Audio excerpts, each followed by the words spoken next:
Gal.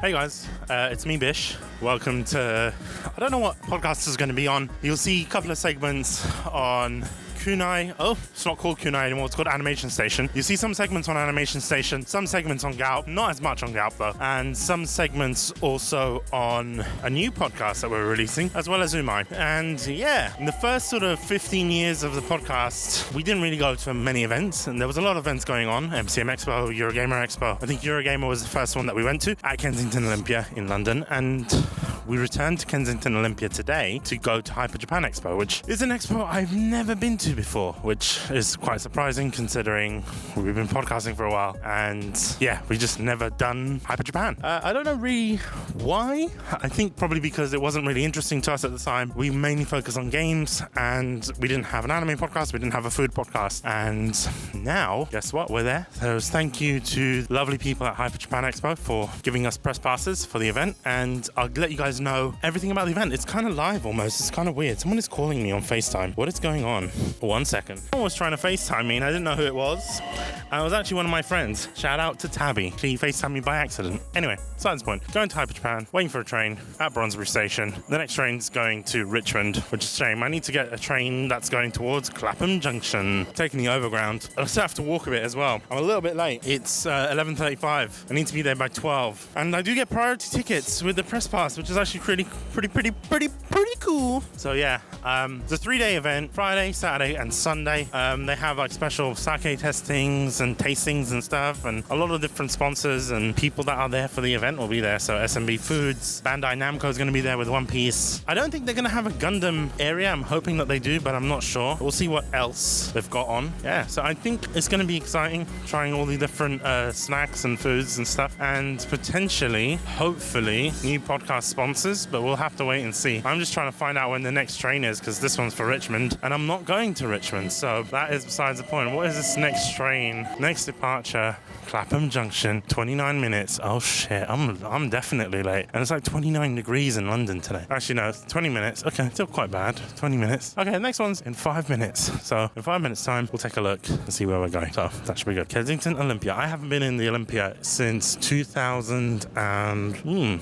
So I can't even remember, since maybe 2016? I think the last Kensington Olympia visit I went to was for Eurogamer Expo, and it was the last EGX before they moved to Birmingham. Obviously now EGX is back in London, which I actually am hoping to go to, by the way. Stick around for our episode on MCM Expo and EGX and all that kind of stuff. But anyway, besides the point. So, going to Hyper Japan. Never been there before. My mic is still recording, so that's a good thing. Imagine if I was talking and all the people on the platform thinking, what the hell is going on? Why is this man talking to himself? I'm recording a podcast. Leave me alone. But yeah, I've never been to this expo, so should be interesting. Should be cool. I've never been there before, so I believe it's been going on for quite a long time now. And back in the day, it was quite a small expo, and I don't think it was even in the Olympia. They had it in the O2, and they had it in other expo halls as well. Hyper Japan should be interesting. I don't know what we're going to do first day of Hyper Japan, if we're going to be walking. It's mainly going to be walking around. I'm going to tell you how many steps I do. Usually at a lot of expos, I do like 10,000 steps minimum, which for those who go to the gym and stuff, that's not a lot. It's about like an hour of walking, but I don't like to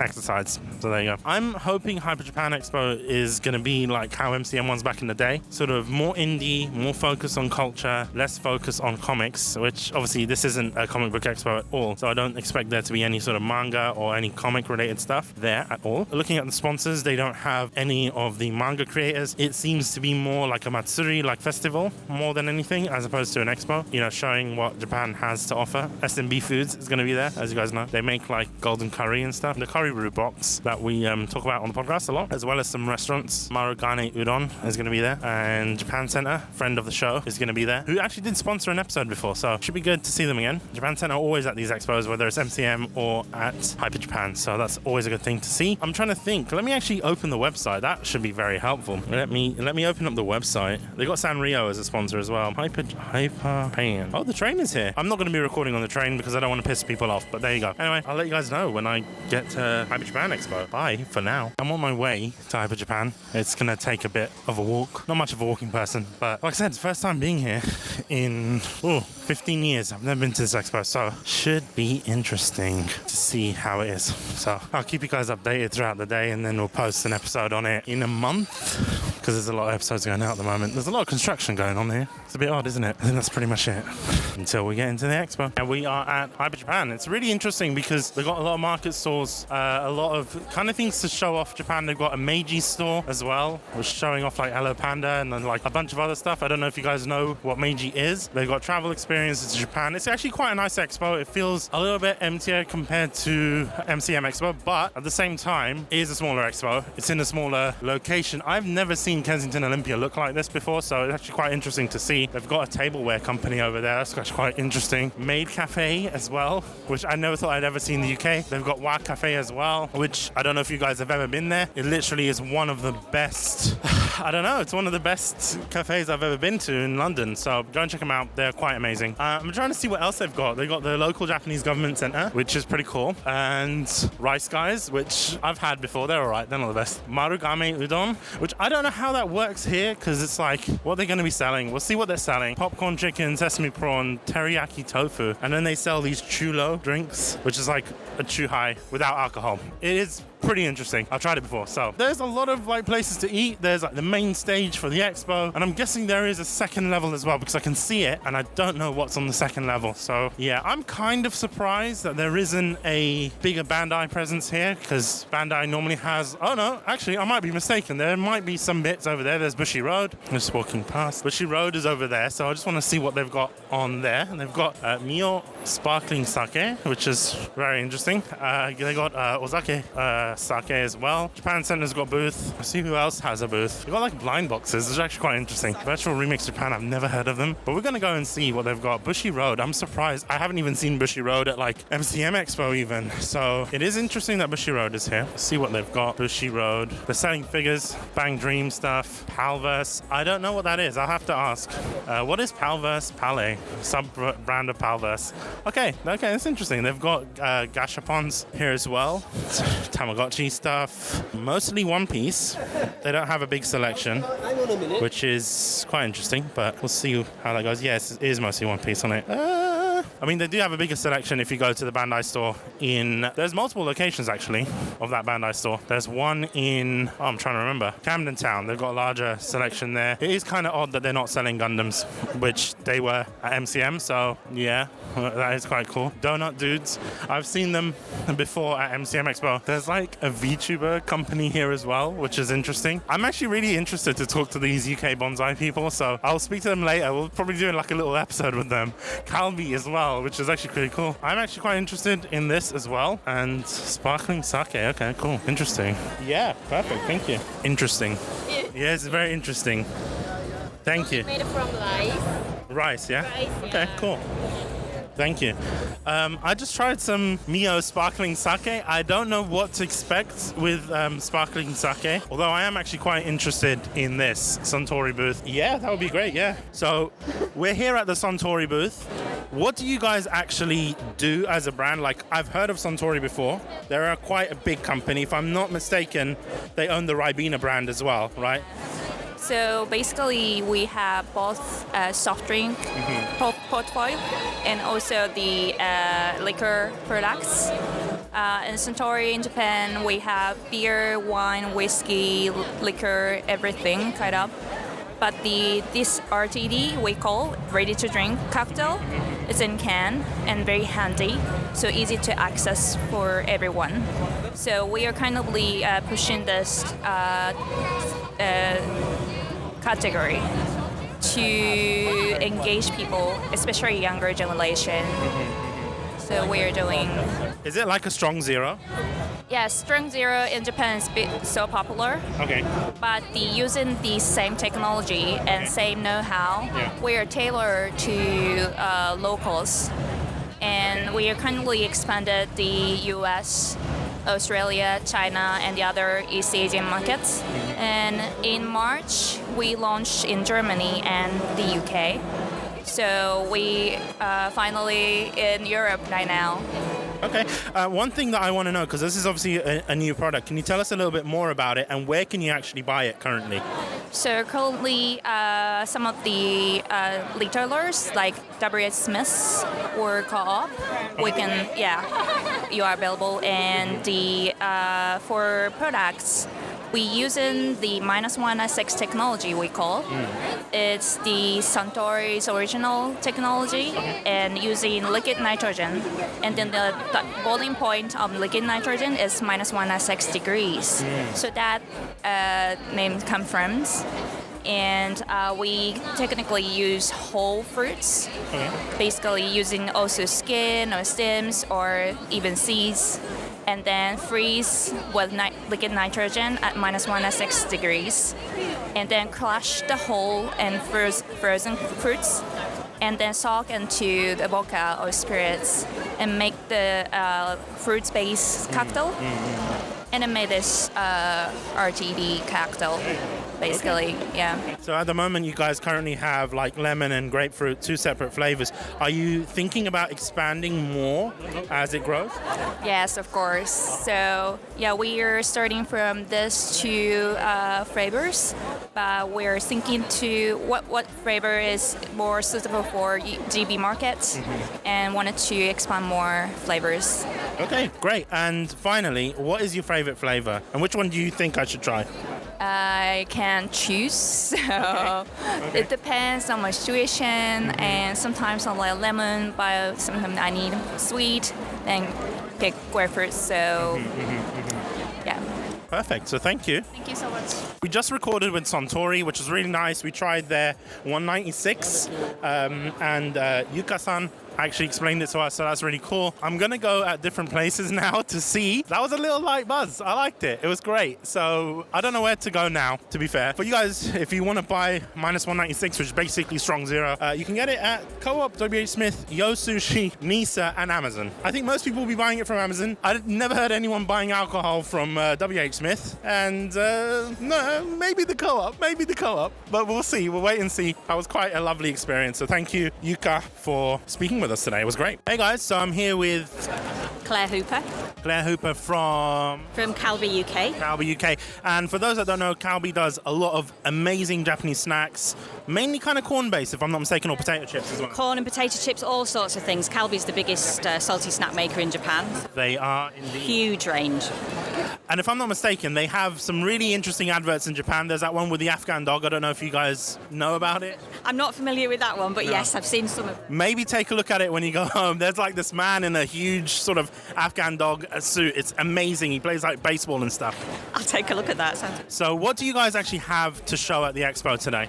Yeah, so what we've got is a range of products that we're really interested for people to try, but also things that are now properly available to buy in the UK. So we're trialling Jagariko, which is one of our biggest brands, little crispy sticks, which will be coming to the UK fairly soon to get feedback from all of the visitors here today.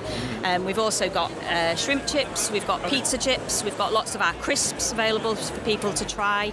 We're giving away prizes to people to try things. So it's really about making sure that as many people as possible get to know about Calbee's brands in the UK. The brand isn't that well known yet in the UK, and we're keen to change that. So a lot of our products are available through specialist Asian retailers now, but we've also recently, last week actually, just gone into Tesco World Foods with some of the range as well. So, and we're continuing to develop that. So may I ask, what is the sort of reason that you guys want to go within to that UK market? Because obviously it is quite saturated with all the snacks that you can get, especially from around the world, especially with other major retailers and such. Yeah, I mean, there's a lot of competition, as you say, big global businesses in the UK, but Calbee's actually the 4th largest savoury snacks producer in the world. PepsiCo are big, Intersnack are big, Kellogg's are big, all present in the UK, but Calbee hasn't been historically really, so it's time. The brand is huge in Asia, and we're really keen to now drive that growth outside of Asia in lots of other markets. There's a big business developing in the US, and it's time for us to do the same in the UK. Awesome. And one final question, because this is quite a quick interview. What is your favorite product that Calbee sells? For me, it's probably pizza chips. Okay. Why is that? It's just really unusual in this market. It's a chip that's drizzled with cheese. Okay. So it makes for a really, really different and interesting snack, and something that isn't really available in the UK. Yeah. Something that I've never heard any sort of manufacturer done in the UK before. It's not done anywhere else, and that's one of the fantastic things about Calbee. We've got so many products that just aren't available here from our big competitors, so a real opportunity for the brand. Awesome. Thank you for your time. So here I am with Natalie. Hi, Natalie. Hello, how are you? I'm fine, thank you, actually. You're the first person to actually say hello to me and ask me how I am, so thank you. I really do appreciate that. Exactly. Could you tell us what company you guys represent and how long you've been in the UK and what you guys do, because it's audio only. I don't think people can see what we're doing. So we are Kampai, London Craft Sake. So we were the first sake brewery to exist in the UK. We started in 2016, so we've been around for a little while, but in terms of the history of sake brewing, we're quite a young brewery. I'm not one of the founders, I'm one of the brewers, but we're still a very small team. So we're 3 people in the brew team, our husband and wife were the founders, and we have some bar staff. We have a fabulous tap room. So we're based just around London Bridge. So if anyone wants to come down and try sake fresh on tap, we have a sake tap room that has 8 taps dedicated purely to our sake. And we brew everything on site there as well. We are using sort of more traditional techniques, and we are using Japanese ingredients. So the rice comes from Japan, our yeast, our koji comes from Japan. We make our koji rice on site in the brewery as well. The only thing that doesn't come from Japan is our water, but we do filter our water, so never fear. That's good to hear, especially looking at the water coming from out the Thames. Yes, no, we do 3-stage reverse osmosis filtration, so it's as close to spring water as possible, because the only thing we can't import over from Japan is obviously the water. So what prices do you normally have your sake priced at? Prices. Retail price is about 16 up to £50. So we sort of try and have a range of different styles of sake. We have about 12 or 13 products now, I think, in our lineup. So there is a sake for everyone, and there's a price point for everyone. So at the Expo today, what are you actually specifically showing off? Just because you've got a few things here and it does look quite interesting, but I'm new to all of this, so I don't know anything about it, but I'm interested to learn. So we're just showcasing 2 of our sakes, 2 really approachable, versatile styles. So we have a more premium style, which we call kaze, which means wind in Japanese. So it's a little bit more of a fruitier, sort of umami backbone, really good versatile sake for pairing with lots of different foods, but it is a more premium style. And then the other one we've got is called Hana. So this is blossom in Japanese, and this is a yuzu fruit sake. So a little bit like a yuzushu, but actually we use sake as the base, and we have pure yuzu juice in there. So a yuzu flavored sake. Yeah, okay. That sounds amazing. But you guys mentioned that you do a lot of other products. What made you think to bring these 2 at the Expo today? So we wanted to have a fruit sake, and we wanted to have a more kind of thoroughbred sake. And we just wanted to do 2 sakes because there is so much sake for people to taste. We didn't want people to be overwhelmed. We've chosen the kaze because it's a very good versatile style, but it's still showcasing something in a more premium category. That sweetness, that little bit of umami, we think is a really good one for pairing with different types of foods. And quite often we do get asked about what people are pairing their sake with. And this is our most versatile style. We really want to showcase that sake can be paired with many different types of cuisines. It's not only Japanese food, and obviously here in London we have so many great cuisines at our doorstep, so this is the best one for versatility. And then the Hana, the yuzu, we're showcasing because it's also a really great cocktail ingredient. So, using sake in a cocktail, especially something like yuzu flavored, we think is a fantastic way for people to get into the sake world. And it's a crowd pleaser. It's very versatile. It's an easy drink for people as well, and people love it. Okay. Have you guys ever thought about doing like pre-mixed, like canned drinks? We do. We actually have done in the past. We've done 3 different flavors of canned sake drinks, and they're lower alcohol, so 5.5%. We're at the tail end of our yuzu and cucumber one selling out, so there's still a little bit available on the website, but it's nearly sold out. And then we're going to be releasing some new canned products, hopefully in the next 6 months, but we're just working on some prototypes at the moment. We're working on a new design for the labels, we're working on some different flavorings, so there will be a canned product coming out quite soon, hopefully. Awesome. And finally, where could people find you? So if you want to come down and try the sake at the brewery, that's always the best place. You know, as I said, we've got sake taps, so you can try sake literally direct from the press straight into a keg and then on tap. Otherwise, we have an online shop, so if you go to kampai.london, that's the URL. We do have an online shop, and that's obviously, you know, the best way to purchase directly from us. We do shipping through the UK mainland. Otherwise, we are in a few different places around London as well, retailers. So if you go onto our website, you can see a whole list of retailers where you can buy our sake. Awesome. Perfect. Thank you for your time. Guys, I'm here at Hyper Sake Street with Heaven Sake, and we're with Shaw. Hello, nice to see you. So can you tell us a little bit more about Heaven Sake? Because I've never heard of them before. So I'm kind of new to this, and I think a lot of our audience listening will be as well. So could you kind of give us a little overview on your company and what it kind of stand for, the products that you do? Yes, of course. So Heaven Sake is a sake brand. We are specialized in assemblage. We are the first sake company brought the concept of assemblage into sake. So assemblage is originally coming from champagne, wine, whiskey making, and then one of our founder, Reggie Camus, who is coming from champagne making background from Rare Champagne, Piper, Heidelberg. He is in charge of assemblage. So he is basically a brain to decide the what sake to blend, the blending ratio. Then he's like creating the art of assemblage in sake. And when we make sake, we work with Japanese breweries. So we partner with 9 breweries currently. And each sake is made by very traditional, historical, highly renowned breweries in Japan. We have 5 SKU, 5 products in the UK. So far, today we have 3 products. It's called Junmai 12, Junmai Ginjo, Junmai Daiginjo. And what's the difference between the products that you have today? Because I can see that the bottles look amazing. They look very beautiful, I will say that. But what is the difference between the two of them? Because I can see that you've got the Junmai 12. I'm guessing that's got to do with the aging of it, if I'm not mistaken. And then the other two, I'm not too sure. But could you care to explain the difference between them? So we try to simplify the labeling as simple as possible. So Junmai 12 is basically 12 means ABV, so 12% alcohol percentage, which is quite low in sake. Usually because sake ABV is 15 or 16. So Junmai 12 is quite easy to drink, very accessible, very good for those who haven't tried sake but very curious about it.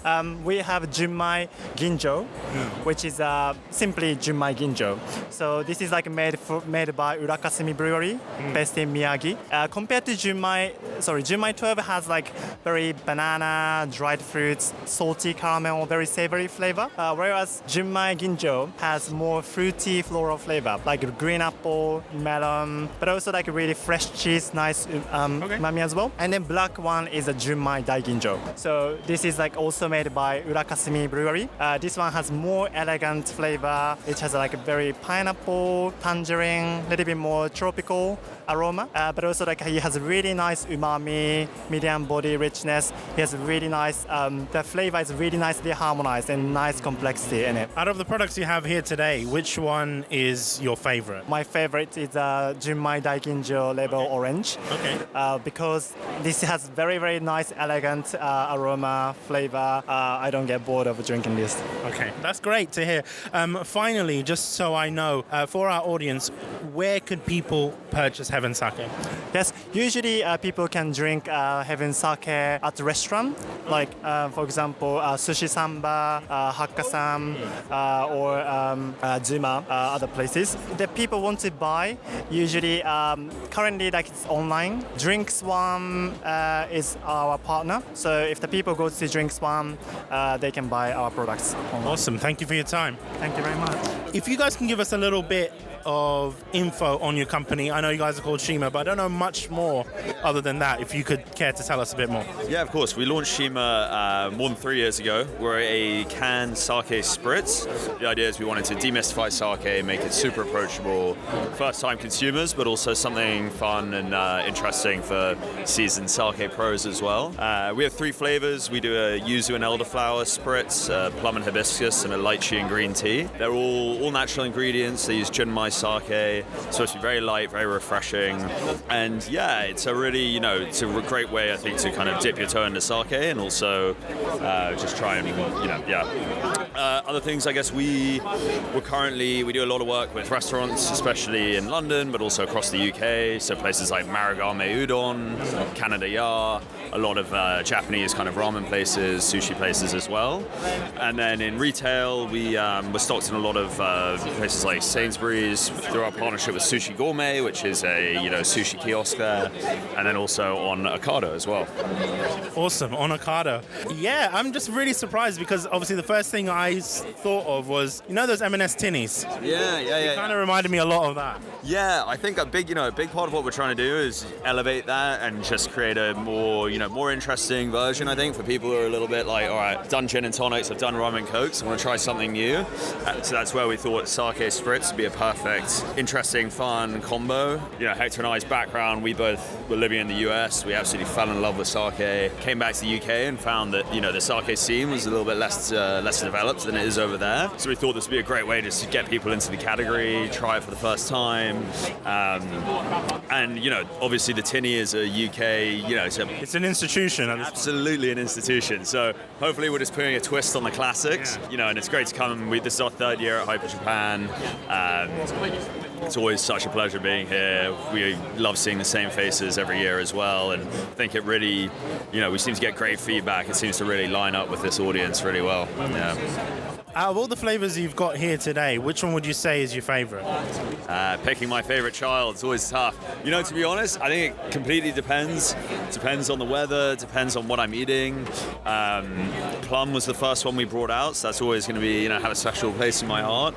I think that also pairs with food the best because it's, a little bit richer. But on a day like today, if I'm sitting in the park, I'm definitely drinking yuzu and elderflower. Yeah, without a doubt, but really tough to say. Have you ever thought about launching them in like larger sized cans? Yeah, I mean we have. I think for us what's really important is like in 250 ml, these are all under 100 calories, they're 4.5% alcohols, they're not too strong, so it's kind of a nice, you can drink one but you can also drink a couple and it's not it's not too crazy. We've looked at doing like 330 mils, more like a Coke can, but there's something quite nice I think about the slim kind of style of them, and it feels very classic in a way. A lot of what we're trying to do is explore those classic traditions. Shima obviously means island in Japanese. We're always trying to explore the similarities between Japan as an island and the UK as an island. I think there's a lot of similarities between this sort of island spirit, island mentality. Canned drinks are obviously such a huge phenomenon in Japan. Canned coffee, canned chuhai, and it's obviously such a huge thing here as well. So we're kind of exploring that overlap. How do you find, because obviously there's a lot of Japanese companies that are coming in this market specifically, how do you guys find that you can sort of stay on top of that? I know that one might be a bit of a hard question, but I'd appreciate if you'd let us know. For sure. I mean, we work really closely with Japanese companies. We're here today with Tazaki Foods, who are a wholesaler, also a supplier of ours. We have a really great, close relationship with them. I think generally we always think, rising tide lifts all boats. Like, just trying to get people interested in sake, interested in the category, benefits everyone. It's still such a small thing in the UK that there's definitely huge scope to grow that and for like everyone to benefit. We're always really excited. I love chuhais. I love the branding, especially Takara, who make they basically invented the chuhai. I love I think the cans are super, super cool. Some of the old ones are amazing. I love the old adverts they used to do. I don't know if you've ever seen them, but it's, they used to have like John Travolta. It was called like Tokyo Drink. It's one of the coolest ads. Look it up on YouTube. So I think it's such a fun thing, and there's so much opportunity in the UK and abroad really to grow it. So the more the merrier. Yeah. Awesome. Thank you for your time today. At the Artist Alley, it's quite interesting because there's like a little concert going downstairs, but I think it's a lot better than Artist Alleys in like MCM Expo and like maybe even Anime Expo, I would say. There's a lot of things from local artists, but also people that make ceramics and stuff. A lot of Gundam, which is quite good. A lot of like mini toys as well, which is really cool. I do like the vibe of this sort of Artist Alley. It's quite nice because above the expo, the show floor, pretty interesting. They sell wooden swords here as well. Got little gacha machines going on. In general, I do think it is maybe one of the best artist alleys type marketplaces I've seen in an expo so far. There's also a little gaming bit in the corner. It's quite nice because it's on like a mezzanine level, so everything is also above the expo and you can kind of look down into it. We did get to see the main show floor, but the stuff here is quite nice. It's not too crowded. It is quite a nice expo, I guess, so far. There's a lot of interesting products being sold at the market. Some kimonos, some wooden dolls, some chopsticks, like traditional goods as well, so which you kind of rarely see in other places, so it's nice that you kind of see them here. Highly recommended. I mean, there's a lot of places that you'd kind of also see at MCM and Eurogamer Expo even, so especially local artists and whatnot. So other than that, pretty cool. Pretty good. I'm just kind of looking around and seeing what else there is to offer. There's obviously a lot of anime goods on this floor, which, you know, pretty interesting. The quality you can't always guarantee on a lot of these things, but I've yet to see any sort of gaming related things, which is kind of interesting because they've got some figures as well. I just turned left and I saw like a Marin Kitagawa figure, which is insane because a lot of shops in the UK don't sell that kind of stuff, so nice to see. A lot of Hatsune Miku stuff. It is interesting, can't deny that, and yeah, I'm just looking at it. This place looks quite interesting. It's called Sancho, handmade in Japan. It's like pottery and stuff. They're not sponsored, but they looked interesting, so I thought give them a shout out. They sell a lot of cosplay stuff as well, which is quite interesting. And this is only day one. There might be more through. I don't know really. But yeah, we'll wait and see. I'm trying to look what else they've got on offer, to be fair. Surprisingly, not as many cosplayers as I would have not necessarily hoped, but like you kind of imagine that there would be more in an expo like this, but it's more of a cultural expo. I do kind of find the music a little bit annoying, but that's just me. Some people might love it. It just makes it very difficult for me to do interviews when there's music that's potentially copyrighted in the back. So yeah, I don't know. It looks pretty cool so far. Got to see what else the expo has got to offer. It's interesting as well because I don't think there is like a dedicated press office or a dedicated press room. There is like a little desk, which kind of makes it a little bit difficult because sometimes we want to arrange interviews and stuff like that. So I don't know if the interviews on the show floor came out well or not. So I'm going to go back and edit them, but it might be that we have to reconstruct with AI, which I don't want to do, but hopefully we'll be able to sort of reconstruct audio using Adobe AI, and you guys won't know the difference, so yeah. I'm at the second half now, which is interesting. It's also a mezzanine area. Still recording, just wanted to make sure. And they've got workshops on this side, which is quite interesting. They've also got more places that you can buy stuff, like woodblock prints, artworks and pieces like that. It's kind of more like an extension of the artist alley thing, which is quite cool. I'm just kind of going around and seeing what they've got to offer because I've never seen this sort of setup, and I do kind of prefer it because it's a lot more easier to navigate in comparison to something like MCM Expo where it's quite busy and packed. Not saying that this expo is not busy, it is, but it's just a lot easier to navigate. And a lot of artists, obviously I've seen at other expos, but a lot of artists that I haven't seen as well, which is quite nice. So yeah, pretty interesting stuff actually. Let me just walk past a lot of pins. I don't know. Shoe wings, never heard of that. That seems interesting though. I think you like stick them on your shoe. I'm just walking through trying to see what's going on in terms of here. I do believe for the workshops you got to pay like in advance, I think. I'll just have to double check, but I do think that's the case. It was interesting to see what's kind of going on. So they got creating cute flower clips, origami, Pokemon. I don't know if that's actually like officially collaborating with Pokemon. I'm actually kind of surprised that they don't actually have Bandai here doing some of the workshops, because that is a missed opportunity for Bandai in the sense that, this is, you know, I would have expected like a Bandai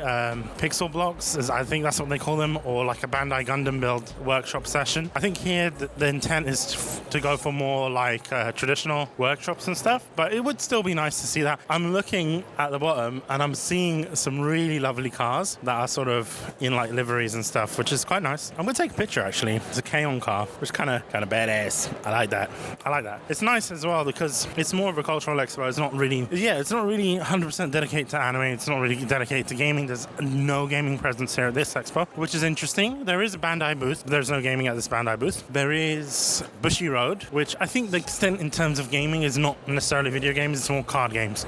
So One Piece card game, a lot of the Bushi Road card games as well. So yeah, I know it's kind of weird because I'm walking around and you guys are hearing me talk, but you don't get to see any of this. So if you guys do want to see, you can buy tickets, Hyper Japan Expo, and go and see. I think the next next one's going to be in like December, and that one normally goes at the O2, unless they've kind of changed it now so that it doesn't go to the O2, but we'll kind of wait and see. I do have to say, I do like the more handcrafted stuff. They've got like a booth where you can buy Funko Pops. Who's buying Funko Pops nowadays? I don't know. People still collect them. But yeah, no, some really interesting stuff. Not many sort of presents from the more traditional anime community, which I'm actually quite surprised about. I would have kind of hoped to have seen other big companies. Like, I'm surprised Bushiroad is here because they don't normally come to MCM, they don't normally come to other expos, but they're here. Crunchyroll has no presence at this expo, which is quite surprising. Neither does a lot of the anime companies as well. So I really would have liked to have seen a presence from a bit more of the anime companies, Kadokawa, maybe even an opportunity for some Japanese games companies as well. But that Bandai's here and their main gacha stuff is One Piece is kind of a bit disappointing compared to MCM. MCM, they had quite a lot, but I think their focus on this expo is One Piece card game, which is quite popular, don't get me wrong. Is it really popular enough? That's the question. There is a rest area near the cars, which is quite interesting to see like the liveries and like the I don't know what's the word in English, what's the word in Japanese actually. Yeah, like wraps, car wraps, I don't know. They got some interesting wraps we've got here, which is actually the first time seeing this sort of stuff in person, which is actually really fun. Good Smile Racing. I don't know if any of this stuff is actually real, like did they have permission from Crunchyroll? No, they got the K-On car. It's quite nice. It's a BMW. I kind of just want to see like how do people drive? Do people actually drive these? Are these road legal? I don't know. It's quite cool though. It's a BMW. Never really like how much money does this kind of stuff cost? You got Muji. I call them Muji, and this is kind of brought to you by Itasha.co.uk. I don't know. They don't sponsor the show, but I guess they sponsor this segment. So I got this K-On car. It's got Yui, Mugi. I can't remember her name. The one that looks like Mio, and it's got Mio and Ritz, which is actually cool. I call her Ritz. Her name's Ritsu. But yeah, take photos actually. And then there's some other bits. I think they're like VTubers on there, and then you got your obligatory Miku racing type thing. It's actually really cool. Really cool stuff. So yeah, they've actually got that here. The Miku Skyline at Hatsune_Skyline. And then they got the BMW E92 33D. I'm just reading this off a sign here. And it's got all of the wrap shops and the artists that did that. It's pretty cool. You might be wondering why am I even bothering to talk about this. We're starting a motoring podcast, which is new to me, but really interesting. This looks like it's a JDM car. Does that mean the Miku Skyline? It says tap me, but I'm not going to tap it. Do people actually drive these cars? That's the question. And are they road legal? I don't know. I'll be taking pictures though, so I'm still recording. I'm just taking pictures, which is kind of weird because people are looking at me like, oh, what's this? And I'm going to post it on my Instagram. People are like, oh, what? This is some weeby shit. But, you know, the more the merrier, as they say. I kind of want to do this with my car, but then at the same time, people will give me some weird ass looks. And like, how would that work with insurance in the UK, you know? I don't know. But yeah, pretty cool stuff. Pretty cool stuff. I wish there was a lot more here. Oh no, actually, that was a lie. They got Bandai here. What am I saying? Because I thought there was not going to be a Bandai presence. They do actually have the Gundam build kits that they had at MCM Expo. They worth mentioning, they were charging, I think, a fee of like £10 at MCM. For the kits, but here it's free, so it's not really advertised though, which is interesting. I'm doing a Goku kit, from Dragon Ball Super, and I'll let you guys know how it goes, and then we'll do that. I've built Gundam kits before, but not kits that you don't need clippers for, or nippers, or whatever you like to call them. Instructions seem very simple, so and I'll let you guys know. But I kind of recorded everything on the DJI mic, and so I want to wrap up this episode. Big thanks to Calbee, Suntory, Shima, a bunch of other companies. I forgot their names. But thank you guys for actually coming on the episode and actually recording with us. I really did enjoy it. So if you guys want to see more of them, let us know and we'll do episodes with them. That's the plan. That is the plan, guys. Whilst I was there as well, I saw some TikTok celebrities in the space. Can't even remember their names, but it was pretty cool to meet them. I didn't take pictures with them because I was a little bit shy. I was a little bit of a shy boy. But no, seriously. Oh, I didn't even mention the kit. I actually went back all 3 days just to build kits because it was a nice free experience. They did recognize me, but they were like, you know, you can build one kit a day. They allowed. There's so much walking. And I was like, damn, I needed a place to sit.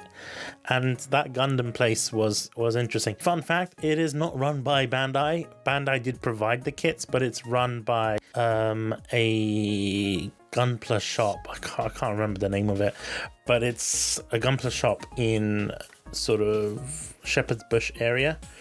If you go to like the Shepherd's Bush mall, not Westfield, across the road from Westfield where Lidl is. Where Lidl is, there is like a sort of figures shop and stuff like that. Like I said, I'm actually holding this mic in such a weird way. I don't even know if it's going to pick up any of this audio, or if this audio is just going to be too loud.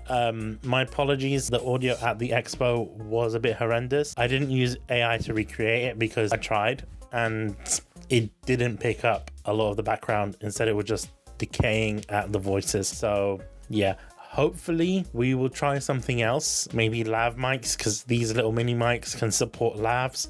So we'll probably hook up lavs and stuff. It might take a bit more time to set up the recordings, and this was the first time we've done it, so I think it really went well. I really do love Hyper Japan. If you guys do love it as well, please be sure to support. And speaking of support, be sure to support the podcast. There is affiliate links in the description for a lot of the services that we have mentioned, and ones that we haven't as well, and ones that I really want to get sponsored on the podcast. So be sure to support the show by supporting us through affiliate links. So yeah, anyway, that's this episode of the podcast. I don't know what podcast this is going to be on, if it's going to be on Galp, if it's going to be on Umai, if it's going to be on Animation Station. I would kind of say these sort of general con coverage type of stuff will go on Galp. So yeah, this is a Galp episode, guys. I'm sorry, it's a Galp episode, even though most of it was overlapping with Animation Station and with Umai. Anyway, that being said, see you guys.